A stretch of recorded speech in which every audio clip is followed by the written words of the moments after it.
Hi dear इस video में आज हम इंग्लिश ग्रामर लेसन नंबर 29 में पढ़ेंगे यूज़ ऑफ ऑन टू के ऑन टू कहाँ पे इस्तेमाल होता है। बेसिकली एक प्रेपोजिशन है।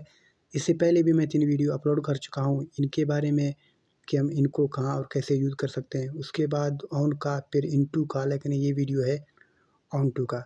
अगर आपने पहले वाले लेक्चर्स देखने हैं तो वीडियो के एंड में एक प्लेलिस्ट आएगा, आपने एक दफ़ा जाके वहाँ क्लिक करना है और वहाँ पूरी प्लेलिस्ट में आपको सारे वीडियोस मिलेंगे ग्रामर के।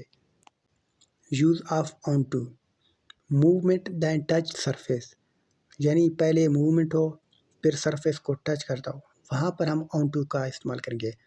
लेट्स सी, मैं यहाँ पे आपको कुछ मिसाल देता हूँ।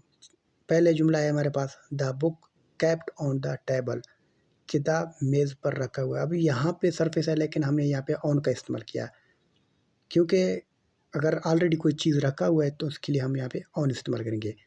The book kept upon the table.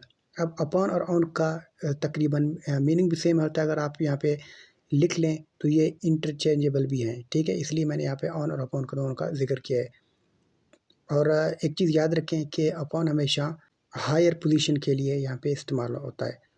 जैसे यहाँ पे लिखा है the clock upon the wall, ठीक है, घड़ी दीवार पर है, यानी आपकी लेवल से ऊपर है, ठीक है। इसलिए हमने यहाँ पे अपॉन का जिक्र किया। यहाँ पर हम ऑन इस्तेमाल नहीं कर सकते। ये बात आप जहन पे रख लें कि हायर पोजीशन के लिए हम यहाँ पे अपॉन का इस्तेमाल करेंगे बजाय के ऑन का।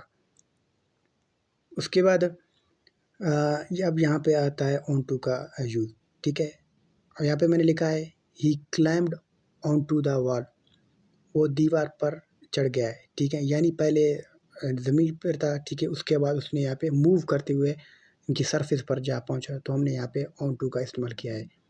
ही jumped on to the bed, उसने यानी बिस्तर पर जंप कर दिया है, ठीक है। अगर आप यहाँ पे इस तरह यूज़ कर लें कि ही जंप्ड ऑन द बेड, तो ये भी सही रहेगा, लेकिन यहाँ पर ऑन टू का जो है ये एग्जैक्ट करेक्ट प्रॉपर जो है यूज़ है यहीं पे है, ठीक है। आप ऑन भी इस्तेमाल कर सकते हैं, ऐसा नहीं है, लेकिन मसला ये है अगर आपने करेक्ट एग्जैक्ट लिखना है फिर आप ऑन की जगह ऑन टू लिखना लाजमी है।